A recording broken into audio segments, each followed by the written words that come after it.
Welcome to the Hermetic Astrology Podcast. I'm Gary Caton in Waynesville, North Carolina. You can find me on the web at dreamastrologer.com. And I'm here today to talk to you one more time, at least one more time, about Venus. We've done a couple podcasts recently talking about the process of Venus disappearing, achieving greatest brightness in the west, and then disappearing as she's done recently, uniting with the sun in the same degrees where she achieved greatest brilliance, and then reappearing and achieving greatest brilliance in yet again the same place, um, in the morning sky. And we talked about that process as being one of darkening, whitening, and reddening. Yeah. Um, and I think on an unrelated topic, last time I told you, yeah, I know COVID was a big deal and is a big deal, but I got a feeling something else is coming. Well, that something else is here, and there's just an incredible outpouring of rage. The cities across the country are on fire, and it begs the question, what the heck is going on? As an astrologer, one of my jobs is to explain to people, why the hell is this happening now? And what do the stars say about this, right? And so I've been looking at it, and yeah, there's a few different things, right? So, a lot of we're going to look at the chart of the Sun Venus conjunction, because actually I think it contains an enormous amount of information to tell us about where we're at. But I just want to share with you a little bit of the process of how I got there. I've done this before. This is nothing new for me. Back in the early part of the previous decade, I was blogging a lot for the Mountain Astrologer website. And I think in 2013, early 2013, there was a Sun-Venus conjunction in Aries along with Uranus. And I said that I thought, that this would bring about some interesting characters. I likened it to William Blake's Marriage of Heaven and Hell, where there's angels and there's devils, and sometimes you need a little bit of devilishness to shake things up. And along comes Edward Snowden later in this cycle, following that conjunction. So I've done this before, and I believe it's a very good technique. But there's a few things in this chart that I got to tell you, I didn't see coming, and I don't think very many astrologers saw coming, because we started off the year, everybody was talking about Saturn conjunct Pluto, right? And yeah, that was a big deal, obviously. There was a lot of nuance with that. Jupiter and Saturn were both crossing the ecliptic at their south nodes right as the whole COVID thing broke. So it wasn't just Saturn and Pluto. Jupiter and Saturn were both crossing their south nodes. Pluto had already crossed its south node last year. But there's an aspect in this Sun-Venus chart that kind of got lost in that whole hubbub around the Saturn-Pluto thing, and I think that it's extremely telling about where we're at. And by the way, for those of you who are listening on the audio, if you want to see any of the visuals that I mentioned for this, I am not streaming, but I am posting the video versions of the podcast now on YouTube. If you go to YouTube and you just Google my name, Gary P. Caton, you'll find my channel there, and you can see but I'll give the data too for the charts that I'm using. So I'm going to pull up the chart for the Sun-Venus conjunction. This is exact on Wednesday, June 3rd, 2020. Now, one of the rules of classical mundane astrology, and to be clear, they wouldn't have used this particular chart. They would have used eclipses and ingresses. They would have used conjunctions like Jupiter-Saturn, Mars-Saturn, stuff like that. Doesn't mean we can't use this one, but we would use it in a way similar to what's already being done, right? So you cast the chart for the capital city, in this case, Washington, D.C., and the conjunction is exact at 1:43 p.m. and 18 seconds. And we find the conjunction in the 10th house, pretty much directly overhead of Washington. And that tells us right away that this conjunction is going to activate something very public, very much out in the open, something that is going to be visible, seen, and talked about. Okay, so there you go. And the other thing that I often do with these charts, with these mundane charts, is I pay attention to what stars are on the angles. And especially the ascendant and midheaven, but not just the ascendant and midheaven. And so when you draw a chart for 1:43 p.m. Wednesday, June 3rd, 2020 at Washington, D.C., you'll find that around 23 degrees of Virgo is rising. Now there's a star that's really close to this degree that's called Alkes. It's in Crater, the Cup, the constellation Crater, the Cup. And this brings to mind a myth that I've talked about before with regard to Trump. And there's a myth of the Fisher King, where the king is sick, and in fact he's wounded in his groin in some accounts.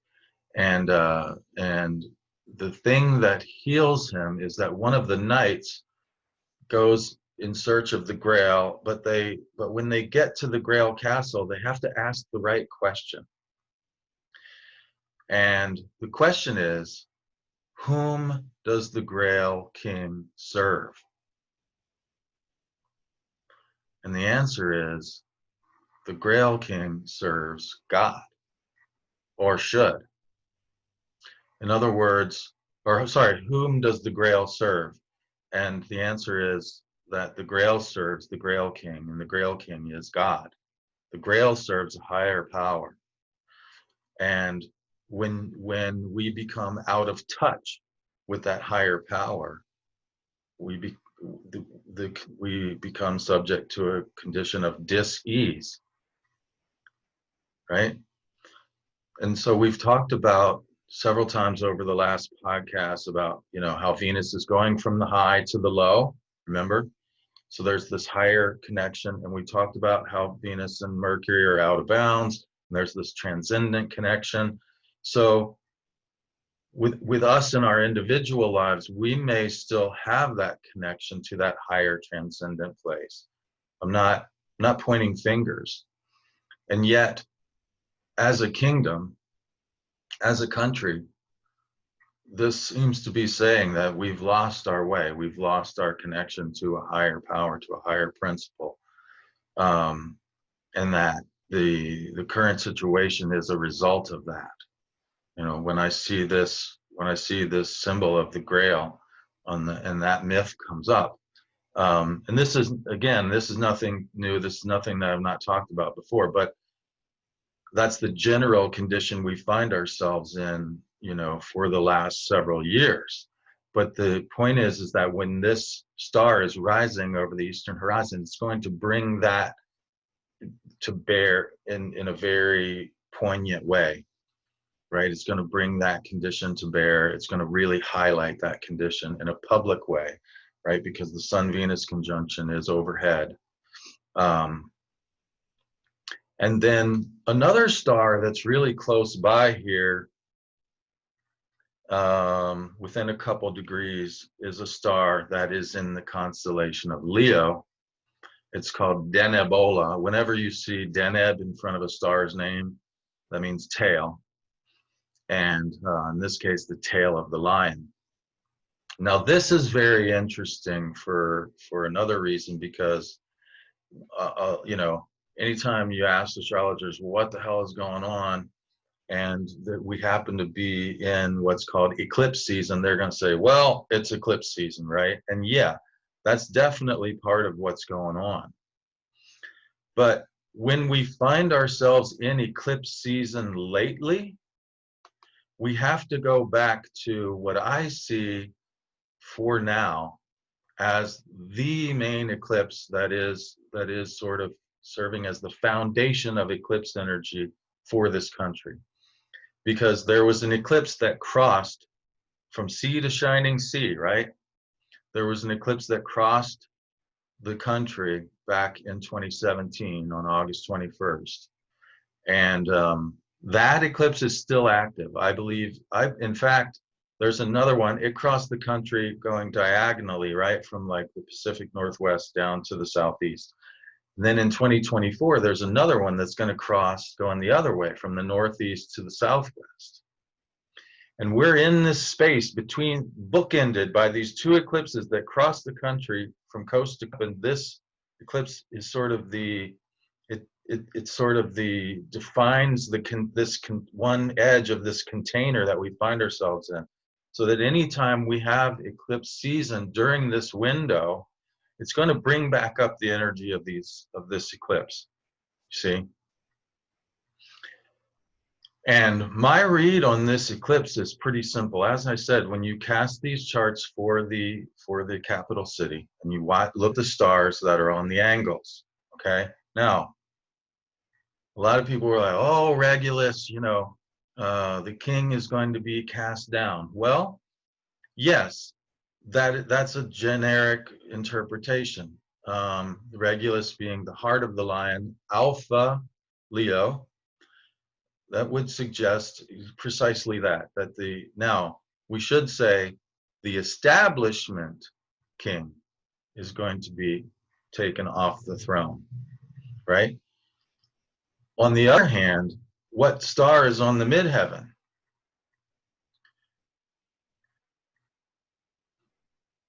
Hang on one second. It looks like I'm having a little bit of technical difficulty.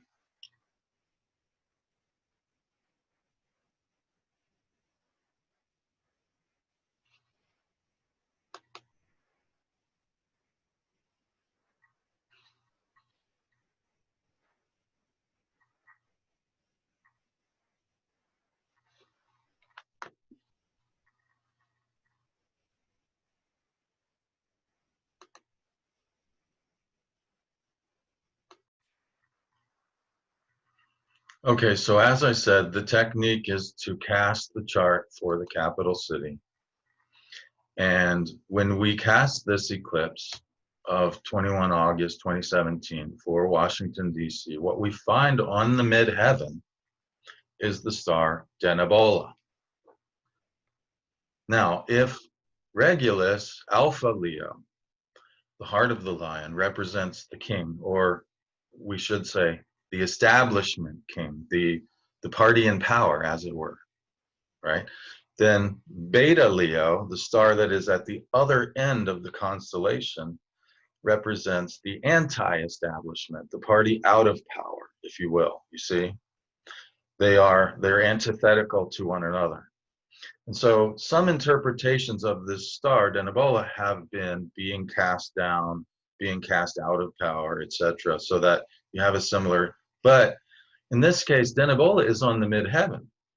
So to me, what this chart says very clearly is the establishment king will be eclipsed and the anti-establishment king will ascend to the throne. You see? It's a very clear statement. And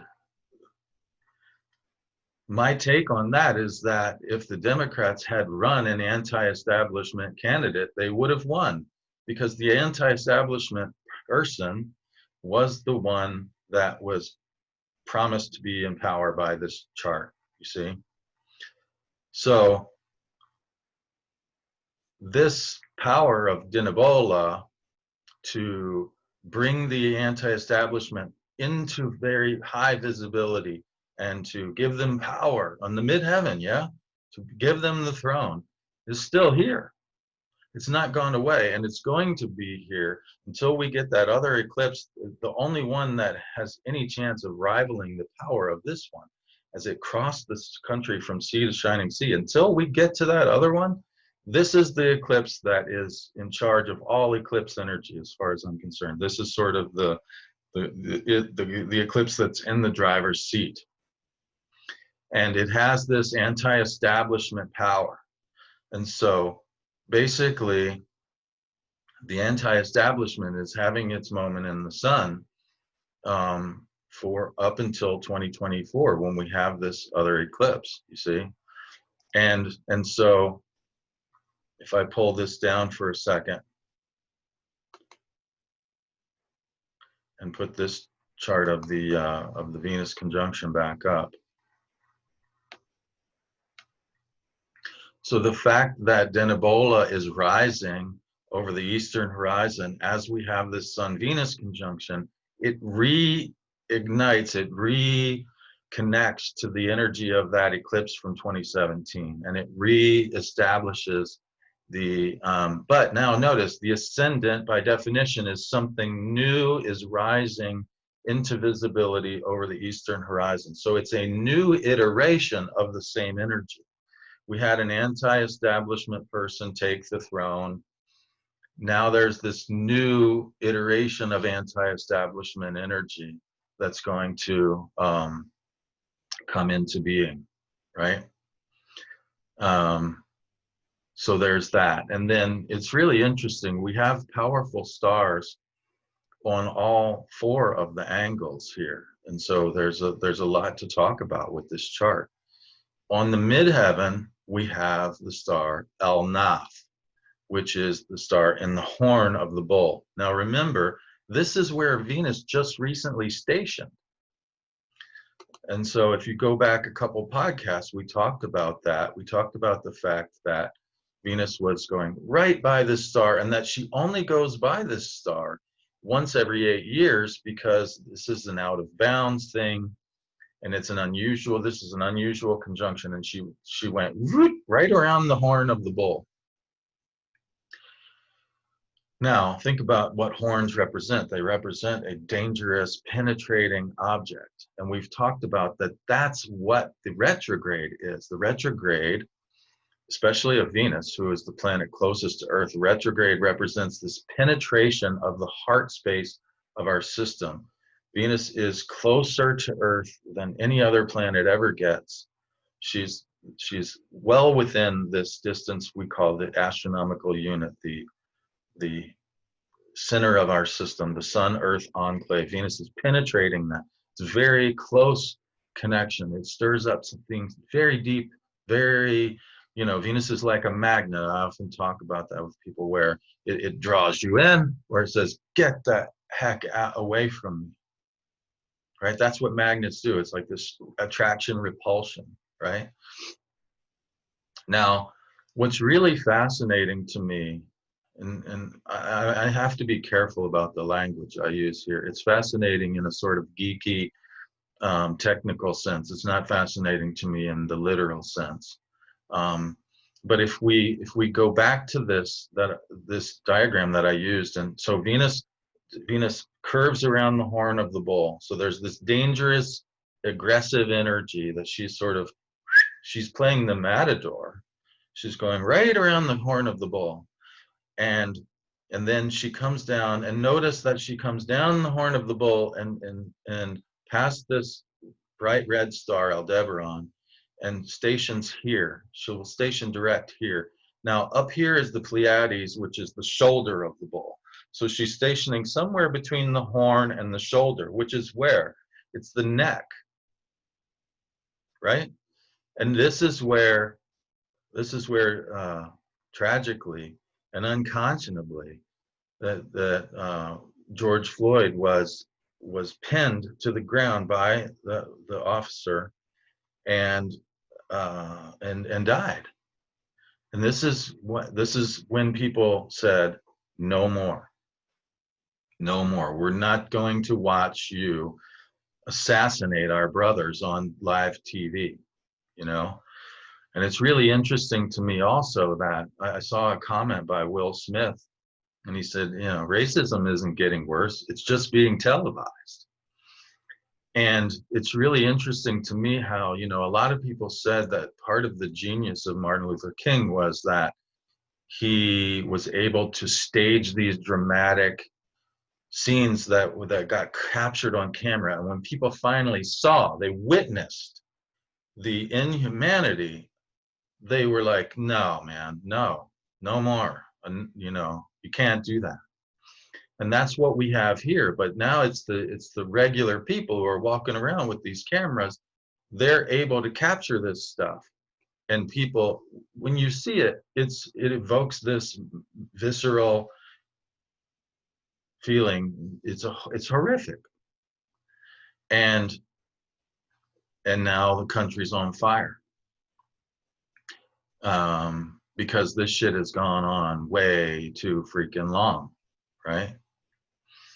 So I thought that was striking, that the Venus station is where it is in the figure of the constellation, with the horn and the neck, and you know, it's like, it's a tragic thing what happened, and yet the story is right here in the stars. So it's sort of, I'm not going to say it's fated, but it's certainly, we can see that this conjunction is speaking very clearly to what's going on, and that tells us that we can trust the story.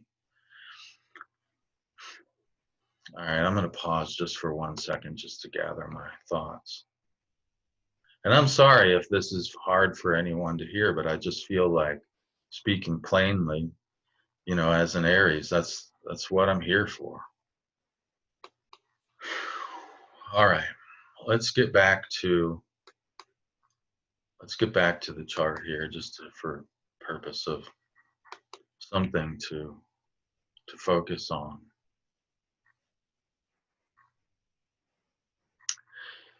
So we have Alke's crater, the cup on the ascendant, along with Denebola, which is this anti-establishment energy coming into being through this Venus-Sun conjunction, particularly in the US. We have this penetrating energy on the midheaven that will be in public display. El Nath, the horn of the bull.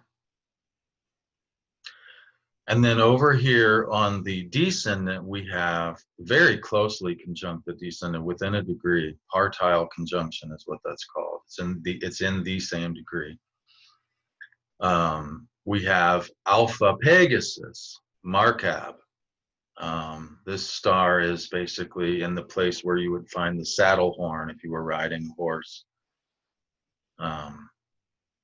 So it seemed to have a sort of anchoring energy, but the constellation Pegasus as a whole is a very interesting. On the one hand, there's this enormous energy that sprang forth when Perseus killed Medusa. Pegasus sprang from that. And so a lot of people see that, well, that means that Pegasus was like the child of Medusa and Poseidon. In the myth, you know, Poseidon raped Medusa in Athena's temple. And so there was this, so Athena helped Perseus to slay her. Why not Poseidon? I mean, I guess because he was a god, you know. And there's this tremendous outpouring of energy that comes out of that is Pegasus. And then Perseus rides Pegasus to save Andromeda. And there's another hero that rode Pegasus to victory, called Bellerophon. And Bellerophon got a little carried away with this power. Bellerophon said, yeah, hey, you know, I can ride this horse, I can win battles, you know, I'll just ride it right on up to Mount Olympus and take my, well, we don't know exactly why, but you can assume, oh, you're one of them now, huh? No. Zeus says, I don't think so, pal, and sends a fly to sting Pegasus in the butt, and Pegasus bucks and throws Bellerophon off, and Bellerophon is fallen and defeated. So there's this ability on the one hand to rise above things in an incredible way, but there's also a danger in taking that too far and being cast down. This is a kind of a general thing with stars anyways, because stars are in the spheres closer to God, closer to the source, the one, whatever you want to call divinity. They're closer than that than the planets. So there's stars in general have that idea. They can lift you up and they can knock you down as well. This constellation in particular is that idea is very much a part of the mythos. The other thing that's going on here, which I just realized the other day, is, and this is very, very integral to the Venus mythos. We have Neptune on the descendant, right? And of course, Neptune has been like all over the back of this country for years now. There was a time where literally for 2 years, almost every single ingress chart that you drew for DC, when the sun was crossing one of the cardinal points, Aries, Cancer, Libra, Capricorn, Neptune was there. It was on the ascendant like for 3 out of 4 one year. Then it was on the midheaven for 3 out of 4. We had this huge thing with like, are the Russians trying to like hack our elections and blah, blah, and all this stuff, all this, hazy, you know, negative Neptune can be kind of paranoid and like you don't know what's true, fake news, and here's Neptune again. So there's that. But there's also a really interesting midpoint picture happening here. And the thing that I think that, escaped me and I think escaped a lot of astrologers is in this chart, we have a square essentially between Saturn in Aquarius and Uranus in Taurus. It's a little wide, it's about 7 degrees, and it's separating. Generally speaking, you would let that one pass. It wouldn't become the focus of a reading. It's wide, it's separating. It's not even going to be exact this year. This is not going to be exact until next year. So, yeah, that's probably not important. There's a lot more obvious stuff going on, right? However, if we measure the distance between those two, right, it's 7 degrees, so it's 97 degrees, and we find the midpoint of that. It's just like, again, from a geeky, astro geek, like technician point of view, it's like, my God, the exact day that the Saturn Uranus midpoint entered the same degree as Neptune is when the George Floyd, I'm going to call it an assassination or, murder, whatever word you want to use, happened. And not just that. It was if you cast the chart from Minneapolis, it was at the exact moment when that midpoint was on the Imam Coeli, the deep angle of the chart in Minneapolis, that this officer made the choice, God only knows why, to pull the man out of the car and pin him to the ground.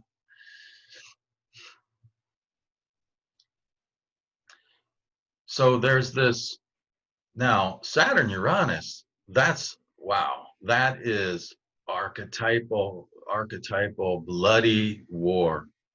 Like just straight up, the story is just a violent transfer of power. It is. That's what it is. And what's really fascinating is that essentially Uranus is the repressive tyrant in this story. We astrologers tend to think, oh, astrologers, Uranus is revolutionary, it's new, it's the future. Well, in the myth, Uranus was the repressive tyrant. Said to Gaia, you're having all these children, they're kind of ugly, they're kind of weird, I don't like them, stick them back in there where they came from, I'm not interested in this stuff. And Gaia says, oh my God, I love my children, they're all beautiful to me, I got to do something about this. And she says to the youngest one, Saturn, she says, here, I got something for you. Take this sickle and go take care of the old man. And Saturn says, yes, ma'am. And chops off the royal member, as they might say, and throws it in the sea. And it's out of this fall. Of course, this is divine flesh, right? Even if it's chopped off, it still has this sort of, immortal energy. And then it has all this foaming and stuff. And out of this foam rises Venus. Now, you can make of this myth what you will, kind of like Eve coming from Adam's rib and all that stuff. And I'm not going to deny that you can make a lot out of it that way. You can make hay there all day long. And so, but I want to be clear. I see the feminist, kind of reaction to that. I'm just telling the myth as it's told. And at any point, there's this connection to Venus with this bloody war. And so to have the Saturn Uranus square, wide and separating as it may be, the exact midpoint holds Neptune, and there's the angle, the descendant, right at DC. Yeah, I mean, that's gonna change the picture a little bit. All of a sudden, this wide separating square, it's not exact till next year. That, we'll get started researching it, right? Get all our, Saturn Uranus event timelines ready to write articles next year. This is what happens when Saturn Uranus come around. Well, I got news for you. It's coming early, because when you cast the chart for this Venus inferior conjunction, boom, it's right on the angle. So, hello, you got one more thing to play with this year. And it's a doozy. So, yeah, that Saturn Uranus energy, that bloody transfer of power, that's where we find ourselves right now. And, there's Mars, of course, heading towards this place, heading towards this midpoint between, and you got to think to yourself, whoa, I mean, it's already getting to the point where, pretty nasty. And with Mars heading towards that, you got to wonder, like, wow, is this going to get worse, in terms of like more violent and more chaotic and so forth. And yeah, it could be. The hopeful part of that is that Mars enters its own bounds. Each of the 5 visible planets has a little slice of pie in each sign that's theirs. That's what kind of like their classroom in the bigger school. If the sign is the school, each one of them has their own little classroom, and they're the teacher. The ruler of the sign is the principal, and in their classroom, they kind of get to say what goes. And Mars enters its own bounds before it reaches this midpoint. So that's going to give it some dignity. And that, generally speaking, will make the malefics more tolerable and less extreme. So we can hope that these protests that are necessary, if there ain't no consequences for behavior, behavior doesn't change. And so, without people saying, hey, no, F that, man, it's unlikely to change. And so, the protests are necessary. Innocent people getting killed, I hope, can be avoided. Evidently, the police already shot one person. Supposedly there was gunfire that came from the crowd they were shot at first. With Neptune there, who knows? I don't know that we're really going to get the full story about that yet, or at all. But I'm holding out hope that we can have protests and we can say F that without more innocent people getting killed.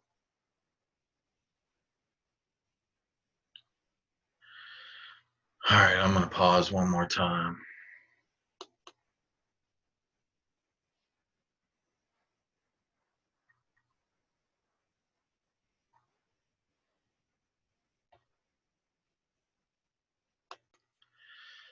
All right, so there's one more thing about this chart that a couple more things that I want to share with you. Um, and it's another edgy thing. So in alchemy, we talk about um, this combination of the fixed and the volatile. And you'll hear them say, them being the ancient authors, make the fixed volatile and the volatile fixed. This combination of fixed and volatile, yin and yang, Saturn, Uranus, like there's this powerful alchemy that comes out of that. And that's what Venus was. So that's, my sort of response to the feminist take of, oh, you can't have, the feminine without these bros going to war or whatever. Well, I take your point is taken, madam, but at the same time, it is. I can also see the magical nature of that. This clash of this repressive and this progressive. That something magical comes out of that. That this third thing comes out of that. That is magical, and that I think is a positive interpretation. Um, and so we have another square going on here, and that's a pretty close square between Venus and Mars, fixed and volatile, right? There's another thing that I teach. If Venus is this magnetism, this inner heart-centered awareness that says, "Oh my God, I love that. I want to get closer to it," and Mars says, "Well."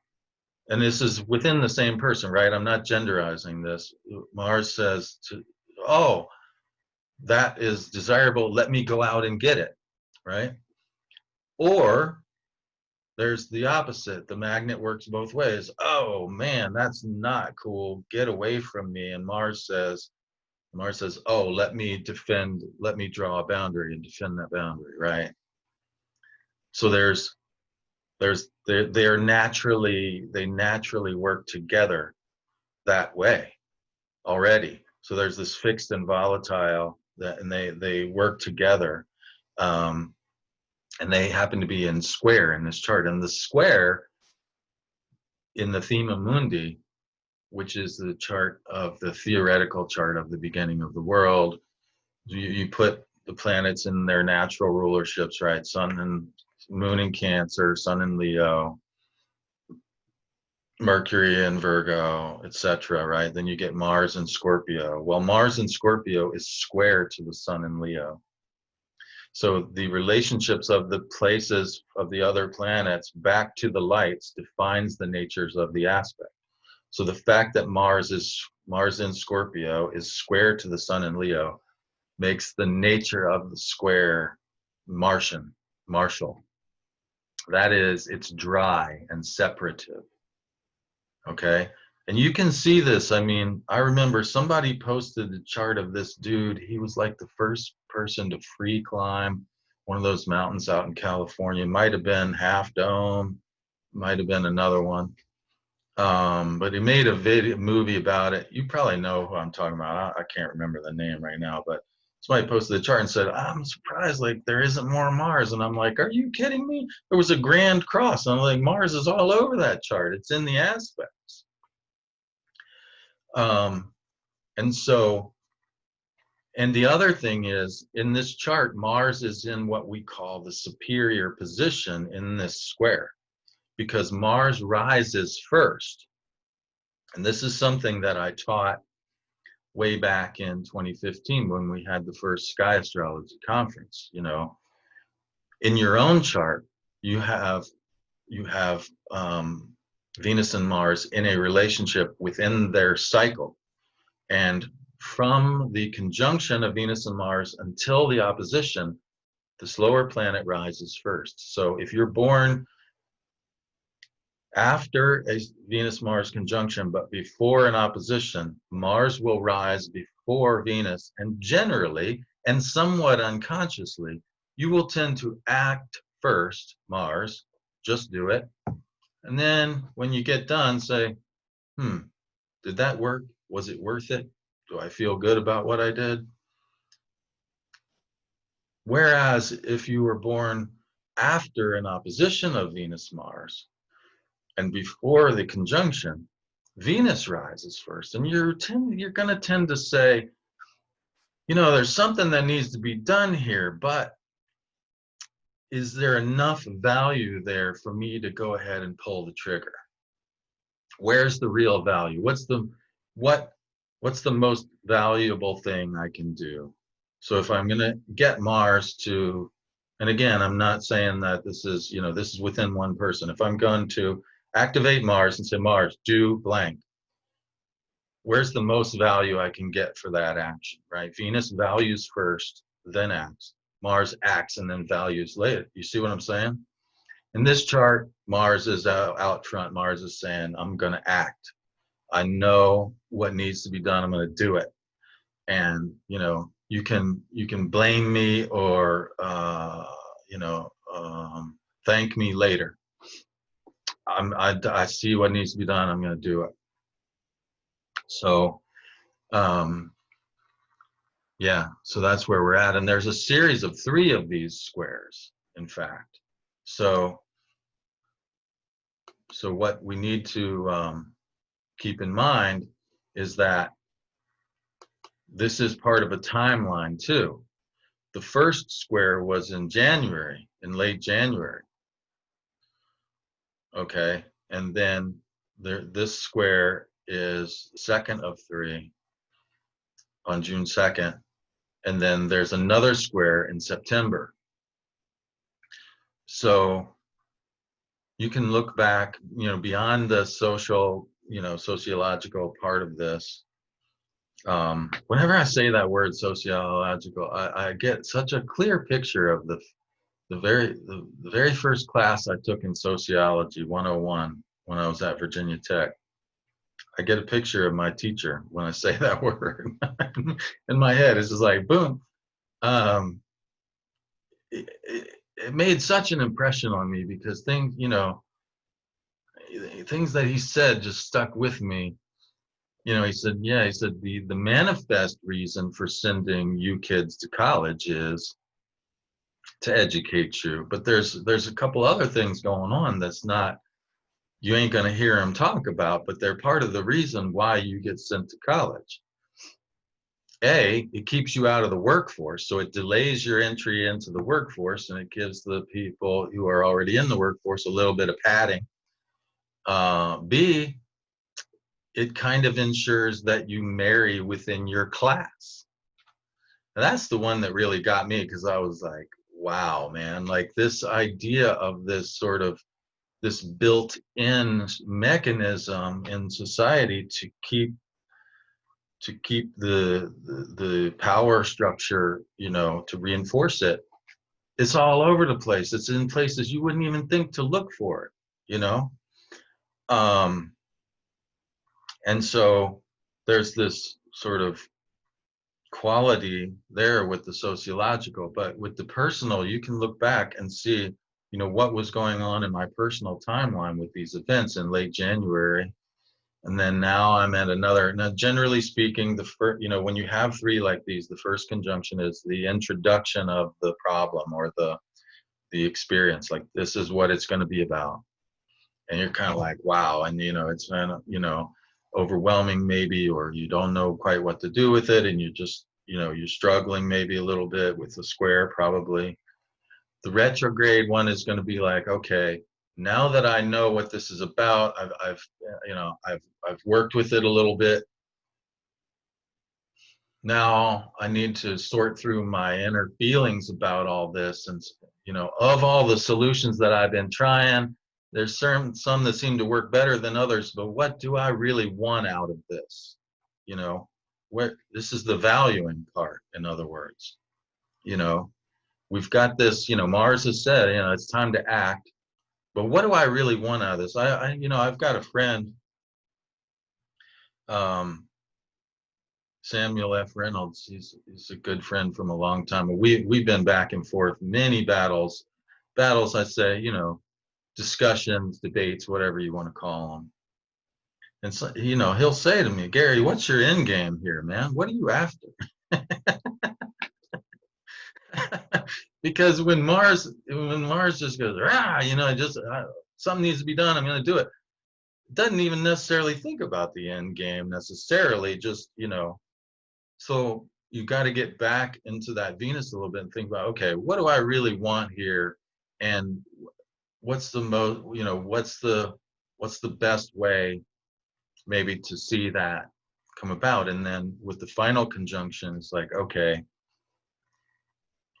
I've been made aware of this situation, first conjunction. I've sorted through all of my options and figured out what I really want out of it and tried to pick the options that are going to get me that. And then in the third conjunction, it's like, okay, we're either going to get it or we're not. And we're going to have to go forward from there with what this is. We're going to have to figure out how to integrate this experience and move on, you know?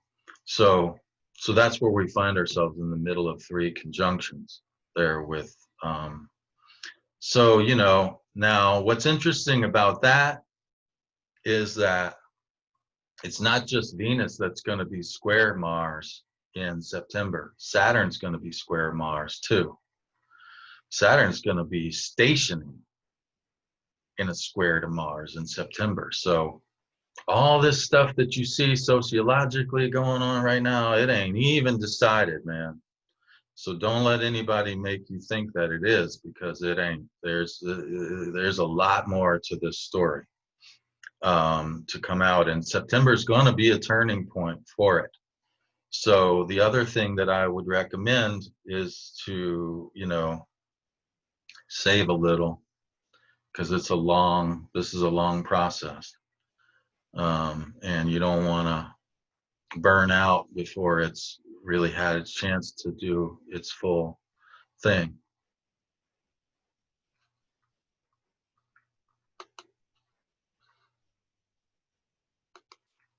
Okay, so there's one more thing that I want to talk to you about with this conjunction. Okay, so there's one more star to talk about in this chart, and it's a toughie. I'm gonna have to say the T word. I'm gonna have to talk about a person that a lot of people are very upset about, and I'm gonna have to try to suss out what they represent. There's a personal dimension to this too, and I want to touch on that, but I want to touch on the, you know, the idea of Trump at any rate, or the tactics of Trump, in the sense of, sorry, I need to share my screen again. Here we go. So if you're looking at this chart, Sun Venus conjunction, drawn for Washington, D.C., it's exact on Wednesday, June 3rd, 1:43 p.m. It's actually 1:43 and 18 seconds. We have Denebola rising, so there's this anti-establishment energy coming into being. El Nath, there's this sort of violent, penetrating energy on the midheaven. There is Alpha Pegasus on the descendant, so there's this ability to rise above something, but also a danger of taking things too far. In the Tao, it says that knowing what is enough is to be immune from disgrace, right? So knowing the right amount, knowing when to stop is really important there. You don't try to go up to Mount Olympus, because that's not going to work out too well. And then we have Alpha Ophiuchus on the Coeli. Now, before I get started on this mythology, I just want to say there is no 13th sign. There can't be a 13th sign. Signs are equal divisions of the ecliptic. Whether you're talking about sidereal or tropical zodiac, you have 12 equal divisions of that's what a sign is. Ophiuchus is a constellation. It's not a sign. So there is no 13th sign. Now, that's at the same time, is Ophiuchus a viable energy that we can, absolutely, as a constellation, it exists on the other side of the ecliptic, and it just dips its toe across the ecliptic. So the astronomers try to make it a, try to insert that thing about and confuse people about the difference between signs and constellations, which I think is kind of ridiculous. But and I did a podcast on that way back. So if you look up in the old episodes, you can hear me talk about that. I just want to, reiterate that. But Ophiuchus as a constellation is the serpent bearer. And this star, Alpha Ophiuchus, the name of it is Ras. And again, whenever you see Deneb, they're talking about tail. So you have the tail of the swan, the tail of the bear, the tail of this and that, right? And then you see Ras, it's the head. So you have Ras Al Gethi, which is like it's the head of the hero. What's his name? Hercules. And then you have, this is Ras Al Hagi, the head of the serpent bearer. So it's literally in the crown chakra of the serpent bearer. So essentially, this is the ability to work with snake energy, to wrestle a snake, to transmute poison into power. This is basically the myth of Asclepius. When you would go into an Asclepian temple, you would lie down with the snakes, and then you would have a dream, and then they would interpret the dream for healing. So there's this sort of snake cult energy that's associated with this star. Now, vis-a-vis Trump, Trump was born with a blood moon and a full-on lunar eclipse on this star.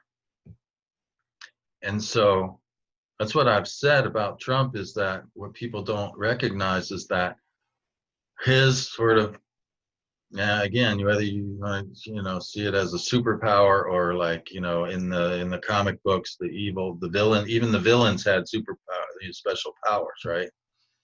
They would always show them with big heads because they generally were more intelligent, but the idea of transmuting poison into power is fundamental to understanding Trump and how Trump got to be who he is and to be president. Because, people would say, how in the hell does he get away with all this stuff? Well, this star has, and there's many stars in the man's chart that suggest protection and the ability to overcome things that others might not. But this idea of transmuting poison into power, he stirs up this negative energy on purpose because he has the ability to transmute it, you see? And so there's this sort of constant pushing of buttons. There's this constant, but what's the result of it? Last time around when there was an election, all anybody had anything to say was Trump this, Trump that, Trump the other. Because even though it's negative press, I remember very well one of my very earliest teachers. He said, "Gary, there's no such thing as bad press. Just tell them." I said something about somebody was not seeing me correctly, and he said, "So, he said, if they're saying your name, just tell them spell the name right." I remember thinking at the time, that's the guy. That guy's a little crazy. Like maybe I don't want to listen to him, on everything. But I think that's the principle that's at work here. Is that it's like The Secret. What you focus on is what you get, and everybody Trump this, Trump that, Trump the other, because he's constantly pushing buttons. So all you're thinking about, all you're talking about is Trump, Trump, Trump. Well, I think with this being on an angle and being on the deep Imam Coeli, the deep angle, it's like we need to take back that power. We need to take back that power of of being the snake handler, of transmuting the poison, and take back this its ability to get what we focus on and to focus on what we really want, you know, and that, you know, what is the end game? What do you really want? And focus on that, and frame it in terms of something that is, you know, in other words, is my understanding of the secret is that if you say no war, no war, no war, no war, what are you going to get? War, because you're just repeating war, war, war. If you say, like John Lennon reframed it as, we want peace. You see, there's a big difference of saying no war, and saying pro-peace. I'm pro-peace. I'm not anti anything, right? What are you for? Focus on that. I think that's what the message of this star is, that's how you transmute the poison into power, rather than being reactive against something where you're just giving that thing energy. Be pro whatever you are pro. So it's a pretty simple message, but it's really hard. It's really hard not to be reactive. It's so freaking hard. And to just, you know, bring the message back to, you know, and that's another thing, you know, that I think is very interesting and very hard for people. You know, when you can just pivot whatever the discussion is, like they saw it controlling the narrative, right? Whatever people were talking about, you know, give them their time, you know, they want to talk about whatever, okay, talk about this, but let's bring it back to the thing that you're focusing on. Always at the end, okay, you want to talk about that, well, this, that, and the other, but this is what I'm really about. And you bring it back to that again and again and again, and that thing that you focus on will get the power rather than something you're reacting against, you see. And that's how you transform poison into power, is that you find the antidote, and the antidote is what you really want, you see.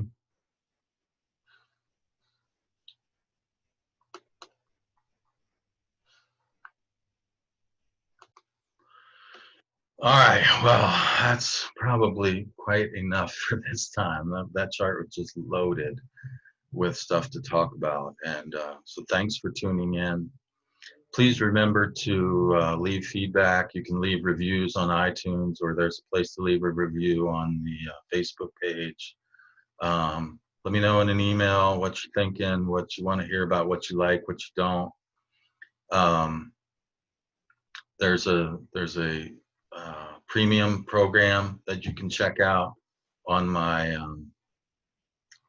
special offers page, where you can become a member and you can get special reports. I'm going to be, you know, talking about transmuting poison into power.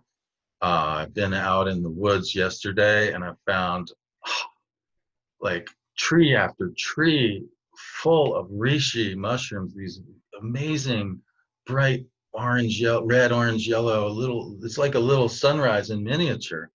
And they're really medicinal. And we have a lot of stuff going on with the star Capella recently. So I've been working on my tinctures and stuff. And so I share these elections, these magical elections, with my people each month, and you can become a part of that. There's the 3 different levels that you can become a part of that.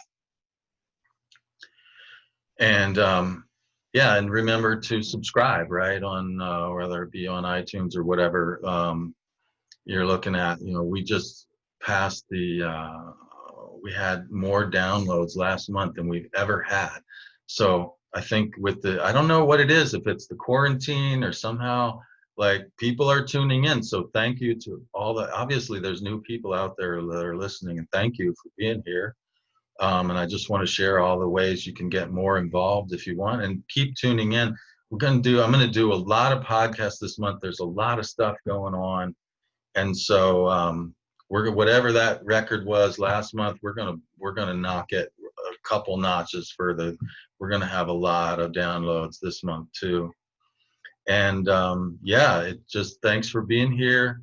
Love to hear from you more. Keep tuning in. There's a lot to talk about, and please stay safe out there. You know, and take care of yourself, and be kind to yourself, and even when you're saying, you know, F this and no more, remember that also to balance that with mercy. You know, in the Kabbalah, there's it's literally like the left hand of God holds the sword of uh, of you know judgment, and the right hand is compassion and mercy. And it's when you find the balance of those two things that you are in the center. That's where you find the sun. So remember to balance compassion and f that, you know, because that's when you're fully human. And so yeah, try to remember to that everyone out there is feeling the pain, and a lot of people, they just, all of us at some point act unconsciously out of that pain. And we may say things that make it seem like we're a bad person or make it seem like we have bad motives, but we're just in pain like you are. And so remember to give people benefit of the doubt before flying off the handle and stuff like that, because it's a volatile energy out there, and we need each other. Um, so stay safe, take care of yourself, and I'll see you next time. Until then, bright blessings of Venus retrograde, and may she show you the heart of something really powerful for you. May the albedo enter your heart now, the truth of the future, and then we'll get to the libido later. All right, that's it for this time. Till next time.